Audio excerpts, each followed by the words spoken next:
really read all those books at the back, or they're just for show? Only when something comes up which you don't know about.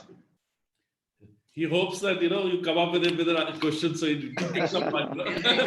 Actually, I didn't want to be here. The connection in this room was better today. Otherwise, I'm generally in a room without books. We'll take that answer, Siddharth. So I think it's 11:30 and it's time to start. So Vishal, Siddharth, if you allow me, should we start? Yeah.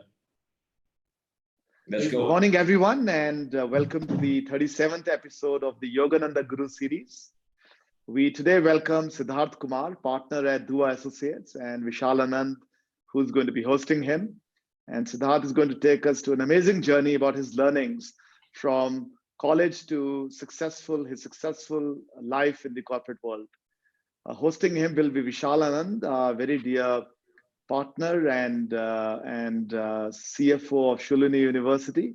So I won't take more time, but once again, welcome you, and I'll hand it over to Vishal for introducing Siddharth formally and then letting Siddharth take over. Over to you, Vishal. Thanks, Atul. Pleased to be here. Thanks, Atul. Welcome, Siddharth. Welcome to Shoolini University. It's such an honor and pleasure to have you over on this platform. You're kind. Yes, thank you. Welcome. So friends, as India grows and develops into a global economy and the legal infrastructure needs to be strengthened, new age technology needs to set in. Today, we decided to have Siddharth speak to us about the journey of self-reliance, professional and entrepreneurial. Siddharth is not only a dear friend, but also lawyer par excellence. Siddharth, today a lot of young minds are in the dilemma of building something of their own. They want to participate in the economy as young entrepreneurs or join a professional career. Since you have navigated and built a brilliant mix of the two, I'm sure these two young minds will love to learn a lot from your life experiences and on building a brand of yourself. Siddharth, over to you for listening to your journey so far. Yeah, over to you, Siddharth. Sorry. Thanks, Vishal, and I thank Shoolini University, all faculty members, founders, and everybody who's associated with you, and students, to giving me this opportunity to be with you. Am I audible? Yeah, you're good. Siddharth, you're good. Okay. So I think what I did was, Vishal, because we just spoke about this last evening. So I didn't have enough time. Ideally, I would have had to put down a brief presentation, but I am going to start my conversation today, and I'm not going to call it a lecture. It's a conversation. And it's basically addressing the audience, which is mostly students. And I think students today, much like in my time, also go through very anxious moments when you're actually in professional courses and you're going to embark on a journey post-graduation and take your first few steps in the real world. And I will, and that requires a little bit of shepherding here or there. And I think while you are students, you're in a very insulated environment. As students, and especially in a university like yours, which is purely residential, I believe, students have the privilege and the benefit of being amongst their gurus and teachers and peers and friends. And they whenever they are in any kind of a difficulty, whether they want to ask something or they want to understand something, there's always enough protection around them and advisory around them to guide them and take them through and handhold them. When you transition from a student to taking steps in the real world, I think that's the first time it dawns on you that you become responsible for your own self. And it's a transitional phase. I think it's an amazing journey. And it's an amazing beginning because you also start realizing that you always had a guiding system within you, but you start relying on it a little more than what you did in the past. And when I say you have an internal guiding system, I would equate it with how in the era of technology, everybody is used to a GPS. And I feel each human being, I think we have very sophisticated pieces of machinery. We all have an internal guiding system. and or an internal compass. And as long as we are aligned with that, it guides you very well. It tells you when you've taken a U-turn. It tells you when you've taken a wrong turn. It even invokes different emotions in you. It reminds you when you've been unfair to somebody. It reminds you when you've been a little impolite to somebody.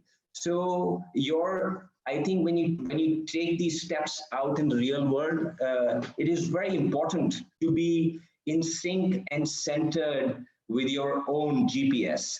Vishal, you're paused for me. Can you hear me? Sorry, I'm asking you that because it's technology. And, yeah, we can hear you. Okay. No worries. You're all good. No worries. No worries.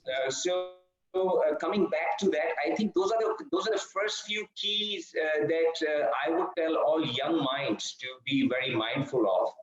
Be centered,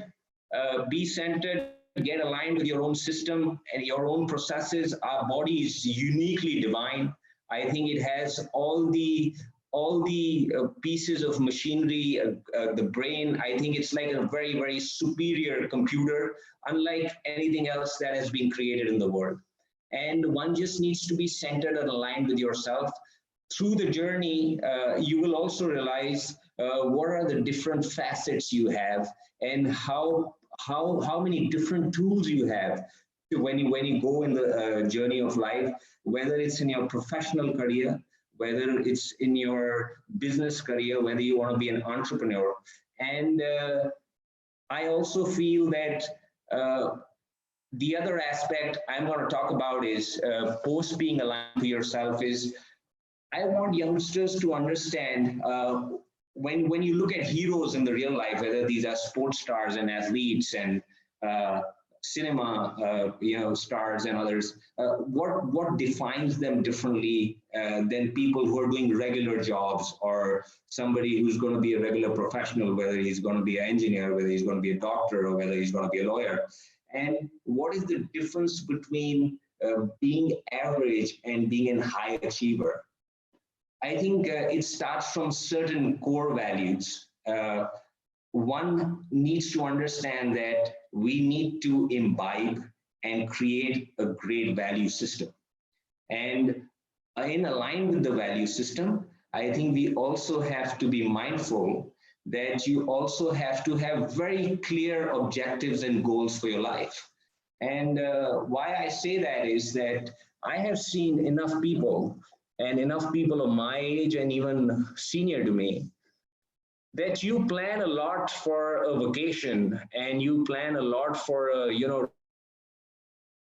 road trip than most of them have ever planned for their life. And for a student transitioning into real life, I think I would advise, and I make it a point to say this to a lot of people when I meet them and when I'm speaking to young people is, please make a goal sheet and please make a chart or a plan for your life.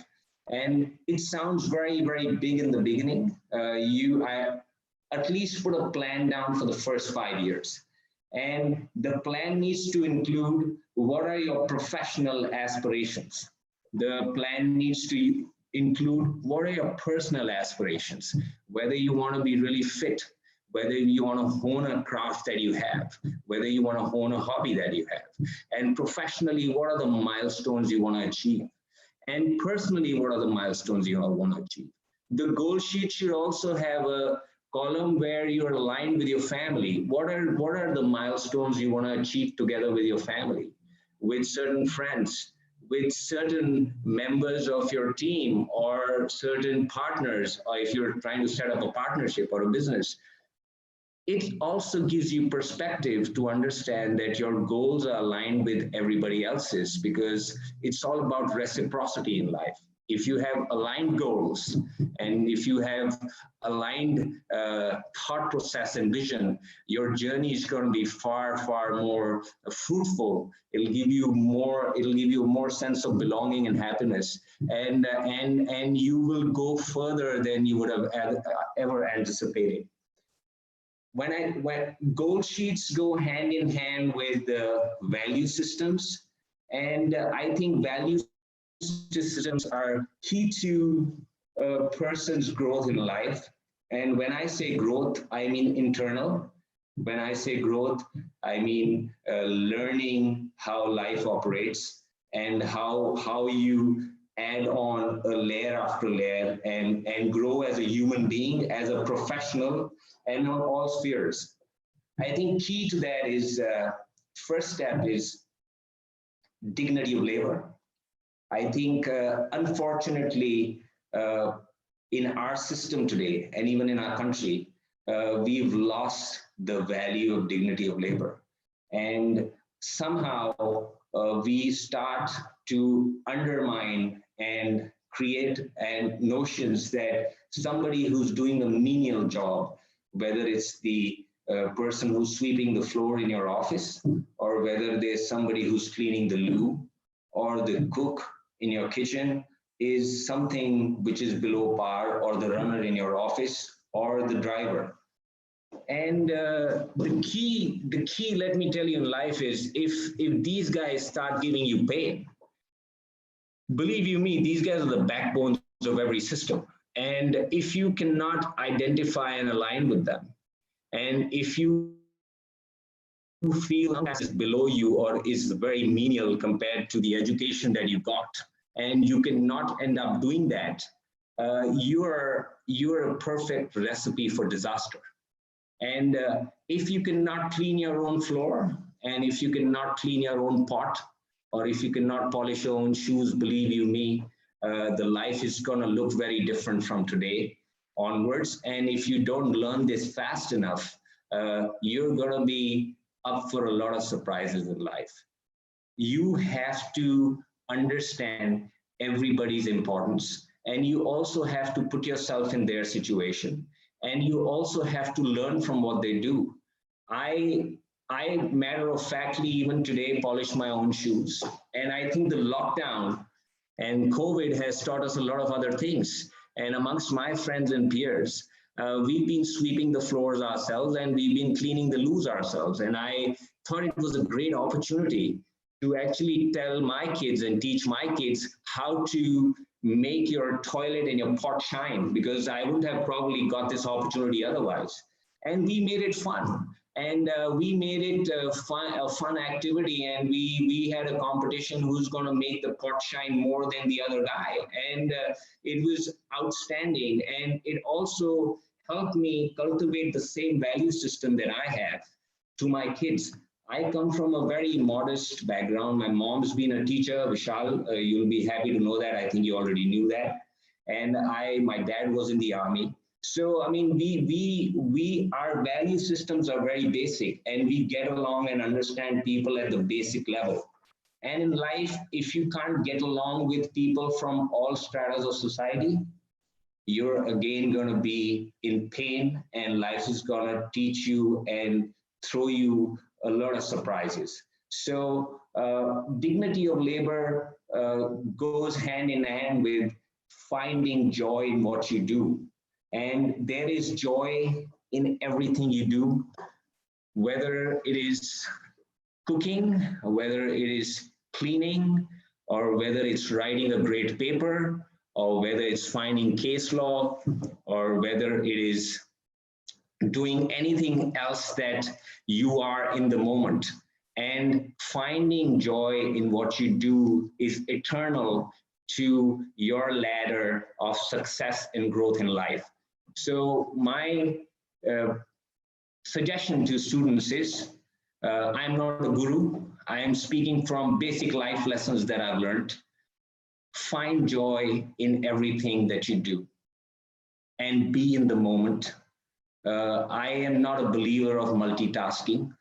I can do multitasking, but I think when you're doing multitasking, you are not in the moment, and you lose the joy of being in the moment. And the moment is all about being present and being surrendered to the task that you're doing, whether you're attending to your grandmother, or doing something with your kid, or doing something with your colleagues in office. I think the phones and other stuff is a huge distraction. I am a victim of that as well, but I'm trying to find a balance now and trying to be in the moment. The other key take for me to be successful in life. And I today am a partner with a tier 1 firm. God is kind. I ran my own firm. We did well. I got the opportunity of merging my practice and firm with a tier 1 pan-India firm. And I mean, I've seen the sides of spectrum. I saw the challenges of building a professional team. I saw the challenges of being a professional myself and somebody who's not from the background of a legal family. I also realized that we are all going to be ultimately sum total of our habits. And if you're going to inculcate and if you're going to imbibe in great habits, I think that is going to be the key to your success as well. Whether it's about being healthy, whether it's about preparing well, whether it's about this small stuff, which actually matters. When you meet people, how are you engaging with them? Are you emitting good energy? Are you actually committed to the cause that is on your hands? Are you engaging with them at a level where they actually feel that you are committed, or you're doing it superficially? I mean, these are small aspects which, when you're going to get out from, when you're going to transition from a student life to the real world, it is the small, subtle things which are going to impact your success and growth in life. It is not going to be how bright you were and what your academic scores are. So let me burst that bubble for a lot of the A-listers or the front row guys. Life can be very different. It takes a lot of other aspects. It's not just about how well you know the subject. It's also about how your attitude is and how you adapt to situations and how you learn from situations and how you grow from situations. And I think another aspect for young minds to bear in mind is always have a vision of a role model for yourself. It could be anybody. It could be somebody in your family. It could be your father. It could be your mother. It could be your sister, brother, and uncle. You will always have people you look up to. They will have some qualities which you really feel energize you or attract you. I think you could have a learning from each one of them. And I, for one, have done that in life. And to date, if I come across anybody, whether it's a friend, whether it's a colleague, whether it's somebody working in my office and who's at a lower level than I am, or whether it's a friend's dad or an uncle or a distant relative, I think they're human beings who have outstanding qualities, and I have tried to imbibe and absorb from each one of them, because each one of them is very unique. And I would tell you to be like a sponge, absorb from people, but also filter out the stuff that you don't require. And that is where your internal GPS is going to help you. You need to filter out a lot of stuff which you don't need. It will not go well with you. Your body tells you, your mind tells you. So you can steer away from that. You can guide yourself away from that. But please try and identify a role model. It could be anybody, and have that vision. And role models in life will also have periods where you would probably be looking forward and looking up to somebody maybe for 2-4 years. And they come in your life for a particular purpose. And it is not that your role model that you choose today in your 20s is going to be your role model at 40. He could probably be there for 2 years, 3 years, or 4 years. And then as you grow in life, because life is about stages, it's about different phases. And as you go up in life, you will see what's attracting you at that point in time. What kind of knowledge and what kind of a personality or what kind of a trait is what is most befitting for you at that stage. And you are at your will, and you're free to actually go ahead and choose a role model for that stage in your life. And if you do happen to have these role models who are physically present in your life, who you have access to, I would recommend spend time with them. Ask them deeper questions. Talk about your confusions. Talk about your goals. Talk about your ambition. Refuel yourself. They can recharge you. The only thing you need to be mindful of a role model is a lot of guys who are super achievers are not going to be present in your life to give back. Some don't know how to give back. So you will also have to understand who's a giver and who's a taker. And you have to be quick to understand that, and your own system and your own software and your own intelligence and your own GPS is going to be very quick to give you prompts and give you responses, whether you're wasting your time or not. So at all times, we need to be aligned to ourselves. One. I think there are a couple of more things that are essential and very, very important for anybody who's in a professional journey and in life in general, even if you're not in a professional journey. I think we all need to do an internal audit. And in life, we run companies and corporations, and we are part of companies and corporations, and we are part of businesses and run our own businesses or whatever. And you hear this term, internal audit, a lot of times. And we generally don't apply the same to ourselves. And it is really, really, I mean, I don't know why, but it is the most essential thing to do. Much like you audit and prepare books and see the health of your company, whether it's financial or whether it's in terms of IP or technology and others, because each company is very diverse. Their health depends on a lot of other factors. It's not just financial. Similarly, for us as professionals, as human beings, we need to go through the process of an internal audit. And the internal audit is about understanding what kind of energy are we emitting. At the start of the year, I was very gung-ho about something, and I was brimming with ideas, and I had full energy. And when I was engaging with people, I was getting a different kind of reaction. We were leveraging off each other. And 2-3 hard months, and my energy is down. And whom am I engaging with?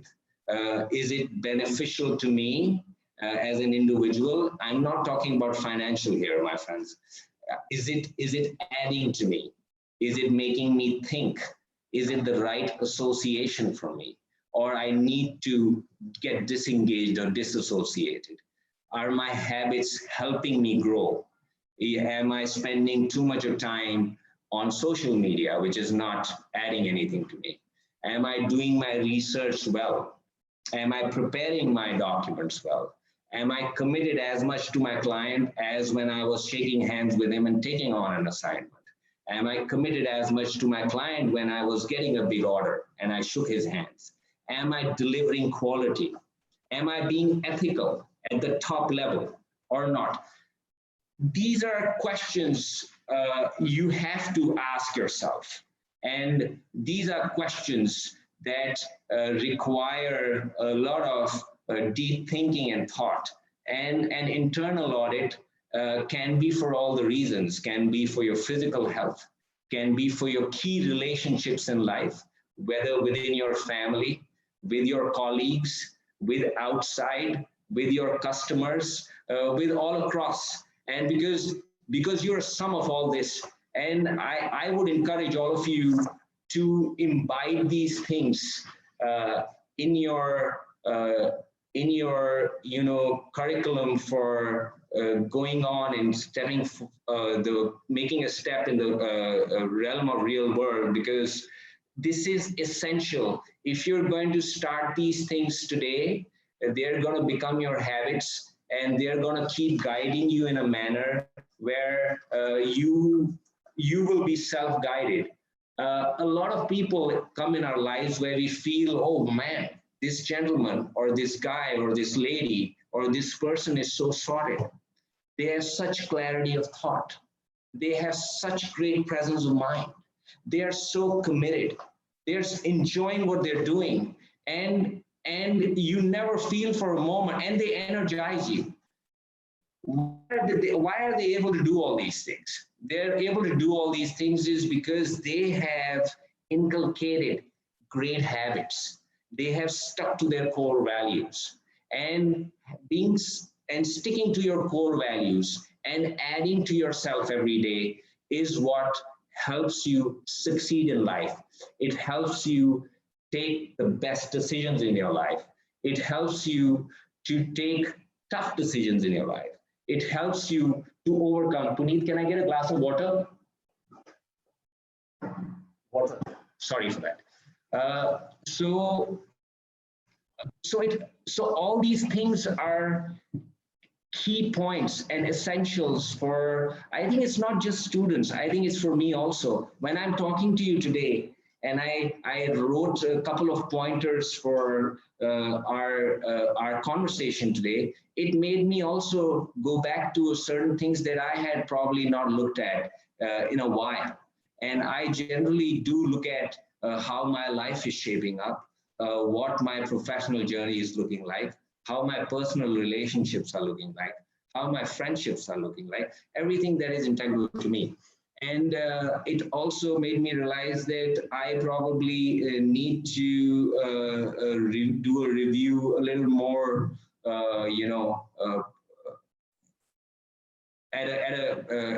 maybe more frequently than what I've been doing personally. I'm extremely happy for one or two results that I took over the last 2 years was I have always been extremely athletic and sporty, and that took a back seat, and I think I was being lazy and being a bum. I think you go through these phases. So I have come back to being what I mentally thought I was. I think I'm like a corporate athlete. I think I'm like a corporate ninja.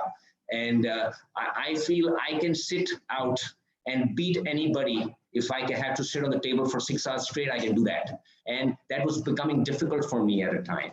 I think how I look at it is I'm speaking from my perspective so that, and you all can imbibe and put that in all your professions and journeys.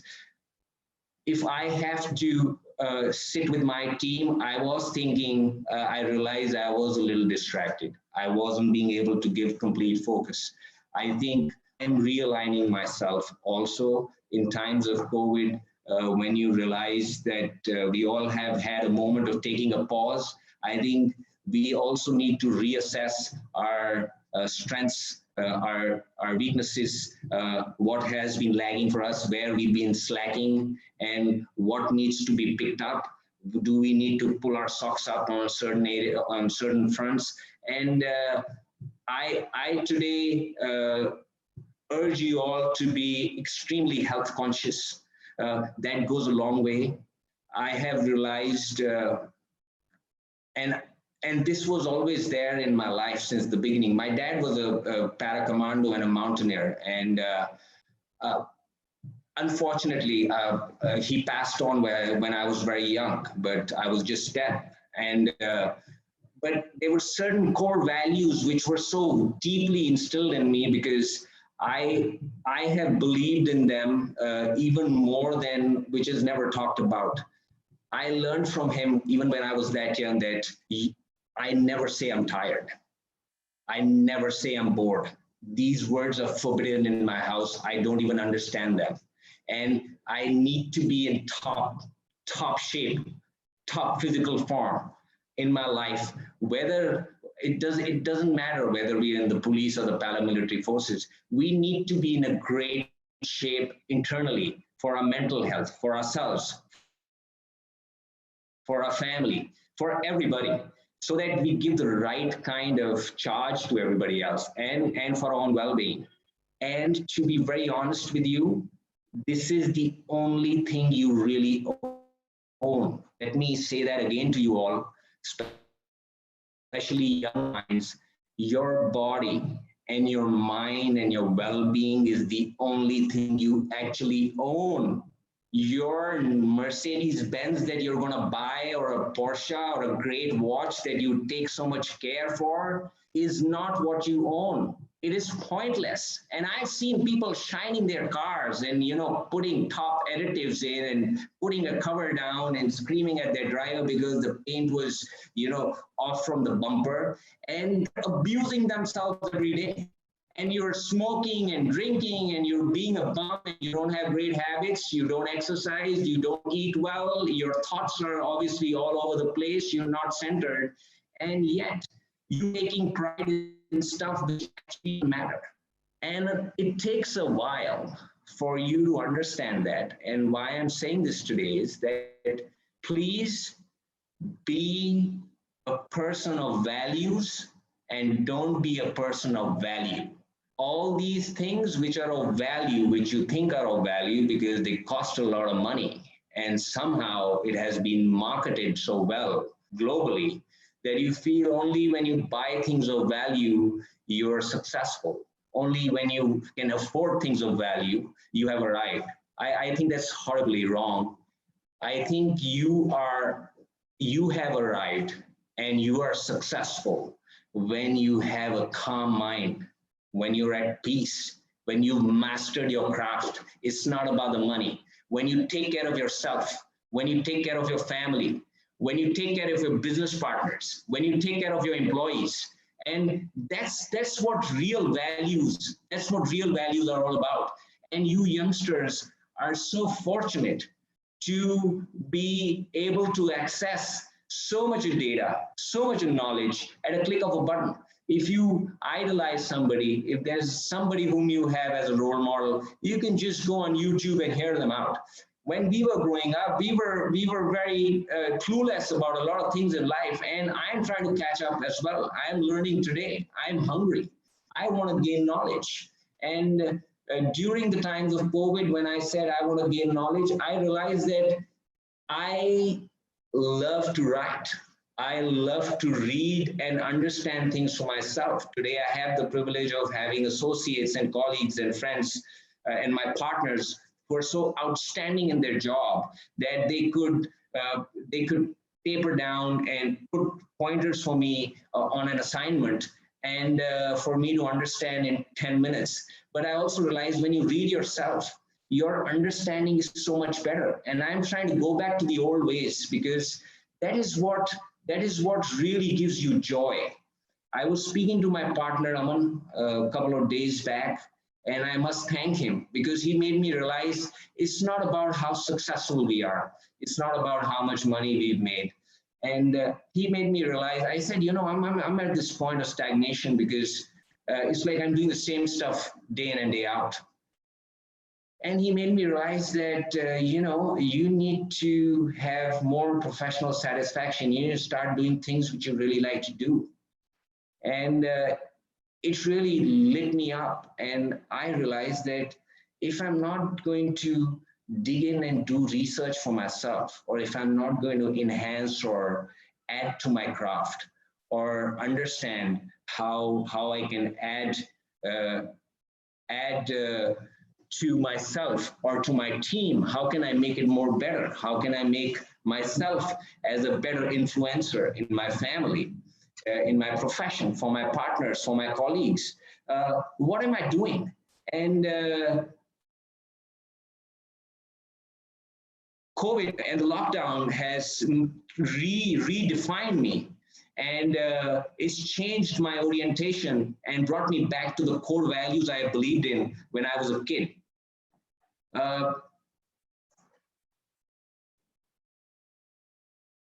I think the other aspect that I want to touch upon right now, sorry, I just have 40, 30, 35 minutes. I'll try and cover whatever maximum I can. I think the other core values that all of us can learn from are, especially in our day-to-day life, what I got from my commando dad and my family. We are all a family of forces. To never give up. Be persevering. Irrespective of what your situation is, never give up. And if there are Fauji kids in the audience, God bless you, because you already have an edge amongst everybody else, because you are so adaptive and you have the killer instinct. And shine and actually make your partners and your colleagues and friends also shine like that. Give them that understanding that what being adaptive means. The other thing, apart from being adaptive and persevering, is be brave.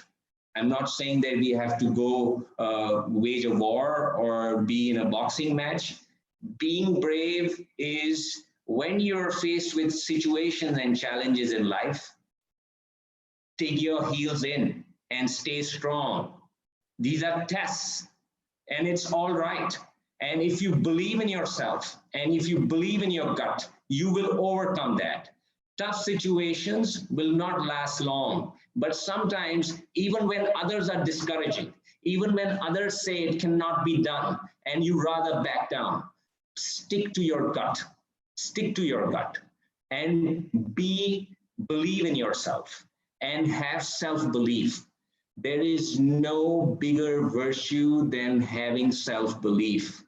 There will be times of doubt. There will be enough moments when you'll be tested, when you'll be bummed around. It's called the school of hard knocks. Welcome to the real world, my friends. Post-school and college, you are going to be jostled around, but it's going to be a journey which you will enjoy. And if you have the right mindset, and if you have the right attitude, you will succeed like nobody else. Another very important thing is, which I am also trying to change, be open-minded. Don't come to judgments and conclusions. And speaking in hindsight when something has happened is very, very easy. Speak from the point of genesis, when it's actually happening, why somebody reacted like that or why it played out like that. Engage with people, agree to disagree. It's a virtue. Get along with people. Don't put people down. Especially young kids, it doesn't pay to be cool. It doesn't pay to be cool. Be nice. Be kind to people. Everybody's journey is unique. There is nobody who's superior or inferior. Everybody's journey is very unique to themselves. We are all living and playing with ourselves. We are not here to outdo each other. Let's be kind. Let's encourage each other. Let's give a hand to each other. And these are the basics of life. You follow these, you're going to go and conquer every peak that you put your sights on. The other aspect I also talk about is being fair. And there'll be moments in your life, in personal, professional, in relationships, where you will come at crossroads where you have the power to take a call and a judgment. And those are defining moments. Please take a moment and never lose sight of being fair. And if you're gonna be fair, and if you believe in gratitude, believe you me, don't cut corners, and life is gonna give you so much more, so much more. So the point of why I'm saying is be fair is because this comes up a lot in life. It'll come up when you get into a new job. It'll come up in school. It'll come up in a debate competition. It'll come up in every sphere. It'll come up in friendship. And you will use this term so many times. Oh, it was very unfair of them. Very unfair. Well, why did this happen to me? It was so unfair. I wasn't given a fair chance. He didn't make a mistake. He just reacted so quickly. Be fair. Post that. One of the most important things I've learned in life, and I was well-meaning. I still am well-meaning. I I am helpful by nature. I am continuing to do that. I am a giver, but there's a fine line between that. Learn to say no.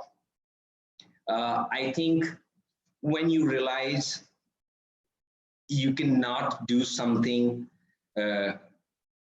with full intent, where you cannot give your 100%, or where you are not capable of delivering, or if you're not in a position to do that, but you're going to give an affirmative answer because you're obliged, or because you feel, how do you say no, or you feel, oh, I can give it a shot.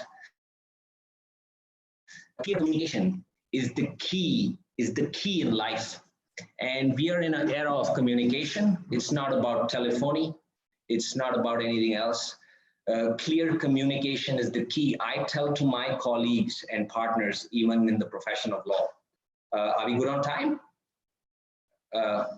I think we can take a couple of minutes more, and I think there are lots of Q&As, Siddharth. Sure. So we'll, I think keeping communication is key. Good communication. I tell my colleagues and everybody that I come across that even in the business of law, even when I'm communicating with clients, I'm communicating with professionals, I'm communicating with anybody across offices, across verticals, across businesses. Keep communication clean. We are all in the communication business, whether you're a student, whether you're a teacher, whether you're a professional, you're a lawyer, you're an engineer, you're a doctor. If your communication is clear and authentic, you have saved yourself and the others of so much of emotion and drama and other things that this is a clear path to your success in life. Anybody who does not communicate clearly has to relearn and go through the tests again and again. So I feel communication is a key aspect. Lastly, I think we will take the question and answers like Atul is saying. Yes. And I'm not saying be fearless and go stand in the road in front of a truck. I'm not saying be stupid, but be fearless. There is nothing that should trouble you if you're not doing anything wrong, if you're ethically doing everything right, if your conscience allows it. Please don't be in fear. Take a stand and be fearless and take a leap of faith in life. Trust the process. It's going to help you. It's got you so far. How many of you engaged in the program professionally and thought, oh, how am I going to pass 4 years of these grueling tests? Trust the process. Work hard. Have a good work ethic. Play hard. Believe in relationships. Believe in yourself and go for it. Thanks. Lovely, Siddharth. This is simply brilliant. No, thank you, buddy. Okay. Yeah, this really came so out I think well, there are and a I few think I see a questions lot. over here, Vishal. If you go to Q&A, Yeah, sure. I think there's some questions Sure. around law. So Nandan Sharma has been asking, I think the two questions from Nandan over here for you. So how do you see recession in the legal and corporate lawyering position post-COVID? That's one. And he's also worried about what happens to law students post-COVID. So wanted your thoughts on that, Siddharth. What's really happening on the law firm front? Are you seeing loss of business? Are you seeing it the same? What's really going to happen? Lovely.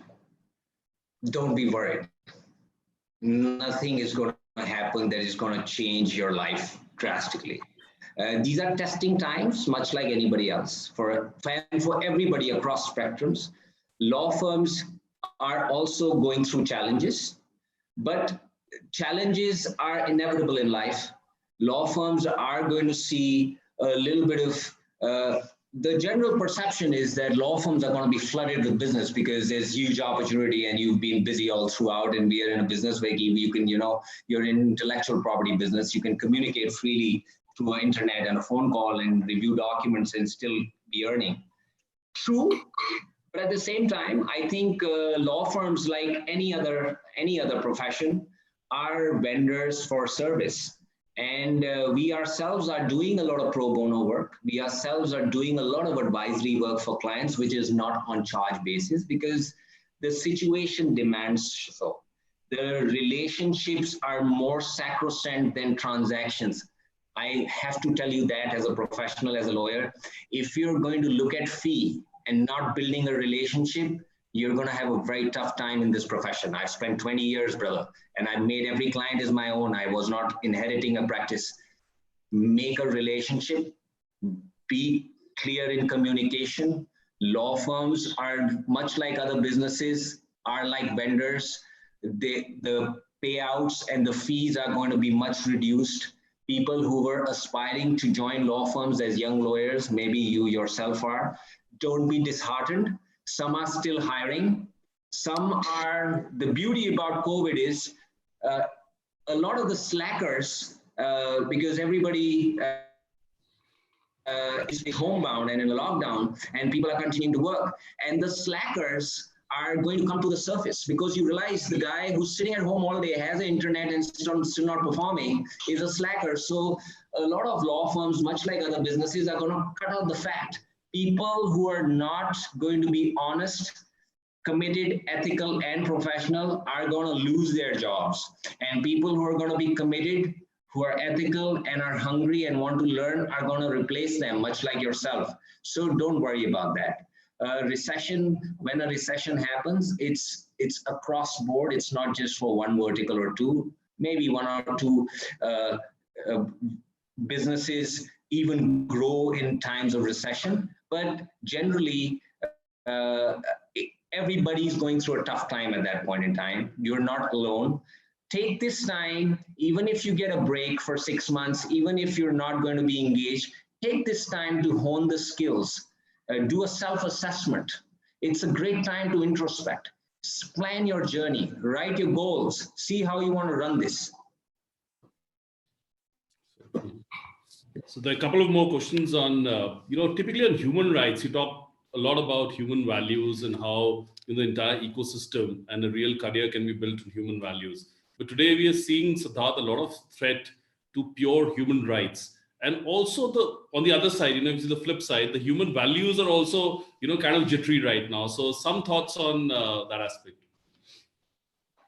I'm not a human rights lawyer. However, I want to tell you something very interesting. COVID has had created so much of anxiety in me because when I saw the public policy of our government and the 4,000 circulars and orders which were passed in the last 4 months, and I'm not just saying that, it was in print, it lacked clarity.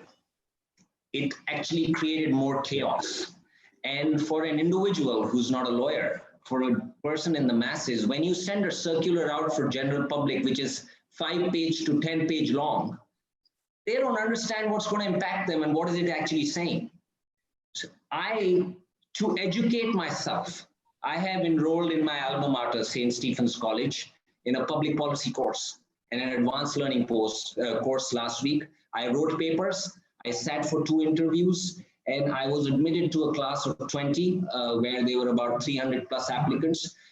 And thank God I did this because before I can comment on it in hindsight, because all of us have opinions in hindsight. Today, the government should have done this. Today, because we have 60 days of critical data all across the world. They should have panned it out like that. They could have done this. These people are neglected. The migrants are absolutely, they are clueless about what's going on with them. Let's take, and I was speaking in the same language. When you say about human rights, our public policies are essential. Public policy is much like, it's simple. It's policy for the public. And it emanates from the basics, the basic rights. It cannot be against the system. Public policy cannot be against fundamental rights. Public policy cannot be against the general human nature of doing things which is beneficial and which assists people to the best way possible. Whether it's healthcare, whether it's creating water sanitization or anything else, which is for general public good, or it's in agriculture. When you look back at the lockdown and when the government and ours is 1.3 billion people. Believe you me, I've been speaking on some webinars where I've had the privilege of being with people from all the 5 continents on an international platform. We are so many people that the entire Europe and the West put together does not qualify for that. To adhere to a strict lockdown in the manner it was done, kudos to the government. It was a huge challenge. Our healthcare system is not robust. It's not like the West. Despite them having a great healthcare system, they have had so many casualties. We knew the inherent deficiencies in our healthcare system. And yet, we ensured the lockdown was so strict so that if the numbers spike, we would have no way been able to manage the casualties. The lockdown was so strict and swift that they broke the chain. Now, in hindsight, you can say, was it too early because the numbers didn't spike? In hindsight, you can say, our immunity is great. In hindsight, you can say, the strain of the virus in India was very weak. And it's not like how it was in the West. This is all in hindsight. Public policy, key to public policy is timing. When the lockdown happened, how much data did the government have? Did they have time to really think and churn all the data? He said, my God, let's block it. I think they did well. So you have to think of situations not in hindsight. Let's put ourselves there. On the migratory laborers issue, the industry was suffering when they took out that notification that private employers cannot make deductions in salary under the Disaster Management Act, under Section 73, Section 10(2)(ai). And everybody thought that's draconian. And why would you pass something like that? Why don't I or you have the wherewithal to see if I cannot pay and I have no cash flows and I have no income coming in, why cannot I speak to my employees myself and say, I am going to reduce the salaries for everybody by 25-30%, depending on the scale they are in. That was purely done on a humanitarian level for the wage earners, for the laborers, for the migratory class, because if you did not give them that assurance that if you're not going to go to work for a daily wager, no matter where you are, you stay there, your tankha will be in your bank and in your hands. It was done with a humanitarian thought so that they can adhere to the lockdown and they don't come on the road the next day, because all these guys, whatever they earn in a day gets consumed and they have to go out the next day for their next meal. It was done with these other thoughts. It's unfortunate that these other thoughts have not come to the realm, and unfortunately, the media has not highlighted these things. And it's irresponsible. And so much of stuff which is forwarded through social media today is unauthentic. But these are other challenges in public policy. And it's endless. But I'm just giving you a little bit of a brief background on what I feel. And we can agree to disagree as well. Absolutely. Siddhartha, there's a lot of controversy around the judiciary at the moment, and Jagdeep is asking a question. He's asking whether the Indian legal system is stable enough. You know, I am part of the system, and I will be as candid as I can be. I think our system is extremely stable. I think our system is very well designed. I think our system is in good hands. Some things are blown out of proportion for XYZ reasons. There are social, there are political, and there are other economic factors. And media also is irresponsible on that front. I think we are in a great system. I think it's worked very well for the last 70 years. For you and me to be worried today, I think if there was if people lacked confidence in the Justice Department or any other sphere, we wouldn't have been sitting so freely and having a conversation like that today. And trust the process. The process and our constitution is so well defined that if you think somebody is going to take advantage or try and twist and turn it, it'll throw itself out. They will be exiting on their own. The people's will be on the table. Don't worry. I think the framework of our constitution is outstanding. Our founders have done a great job. The system will cleanse itself on its own. Focus on what you need to do and focus on yourself, on your own well-being, on the well-being of people around you and who are in touch with you. Do your best. You do your best, you will be one of the guys who will motivate and ensure the system gets cleansed. Fantastic. I think that's wonderful set of thoughts, Siddharth. Vishal, any questions from you? I think we've got just all good. I think we have a couple of more questions coming in from the panel, but I'll share with you later, Siddharth, because of the time constraint. I have time. It's over to you, but I still have a couple of minutes. I leave it to your judgment. So one aspect which you did not touch, but I know it's very close and you work a lot on it, is the startup world. So the thing would be that in today's scenario, how do you see the legal system in India disrupt, over the couple of years with this opportunity given of the complete online domain and everything? So what will be your thoughts on disruption in the legal framework of things, judiciary basically? In the legal system? Yeah, in the judiciary basically. What would be your thoughts? How would you like to improve the efficiencies of the Indian judicial system? It's already been, I think it's path breaking already. If you didn't realize that for the first time, the Supreme Court has passed a rule for all high courts and other judicial bodies that you can admit cases on video conferencing, much like you and me are talking on Zoom and other platforms. And I think they are all taking the best steps forward in the best possible manner. There are challenges, India is very diverse. You have, I think, about 700 districts in 29 states, 7 UTs, and not everybody is positioned and structured in the same manner. Infrastructure is lacking in a lot of places. So you have to be mindful that it is not going to be uniform all across, but government is very, very clear when you say make in India and digitize everything. I think technology is going to play a very, very vital role, Vishal, going forward, whether it's judiciary or the industry. And I think even for somebody like myself, who's used to an EA and 4 guys around him, I am becoming more self-reliant and sufficient at this age, and and thanks for the lockdown. And I think much like for my peers and other colleagues in the profession, some are very senior. They've not been born in a era where computers and Zoom calls and typing your stuff it doesn't come naturally to them.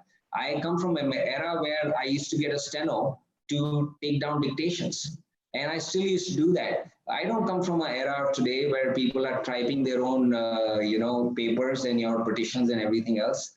So it's not just disruption. Sometimes disruption is good. I think we are going to acquire new skill sets. I think we are going to embrace technology a lot more. Already, I am sitting in a smaller conference room with a but a lot has become much simpler. I don't see a lot of people subscribing to books because it's all available on a tech platform. You can search, the search engines on legal journals is excellent. You can just put in the case name or the preposition or the kind of situation that you're dealing with, and it pops up. And much like all other professions, I think it's going towards technology. Artificial intelligence has already played a huge role in identifying and giving a prognosis or a synopsis on particular assignments. The West is absorbing it. Even certain Indian firms are investing in that. And I think so would the judiciary and the legal system as well going forward. Absolutely. I think we have time for one last question, Vishal. I think Nishtha is asking something. We can probably pose that, and we'll then have to thank Siddharth. This is an amazing discussion, but time is not with us. So let's. Being amongst you, I love being amongst students. It energizes me. So Nishtha is very specific on the force majeure. So she's asking where how the force majeure typically will happen, and what could you define force majeure largely for our audience today, it has been one of the most talked about subjects or over the last 2 months. Force majeure is nothing. It's a situation or an act which you could not have comprehended and which could not have been,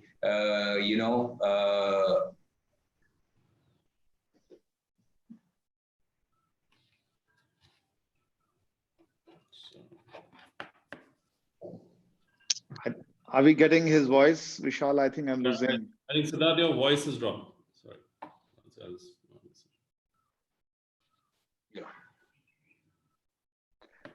We lost you. I think your audio is lost, Siddharth. Could you try? Otherwise, we can. Yeah. Your audio is lost. Yeah. Try again. Could you try to speak, Siddharth? Yeah, I'll just speak once. No.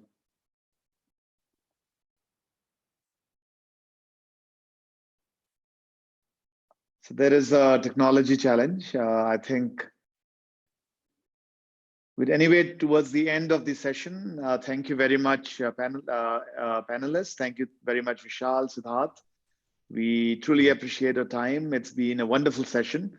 I think it's lovely to hear about ethics and related issues from a lawyer, because typically in this world, we don't associate these things with lawyers. But like you rightly said, the legal profession is full of great people like you. So please keep practicing such lovely thoughts.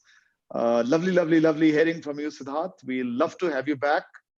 Till then, for all the participants, we'll be back tomorrow again, 11:30 on the Yogananda Guru series. Vishal Anand, thank you very much for hosting the session today. We truly appreciate it. And for all the participants, thank you once again and be safe. Have a great day. Goodbye, everyone.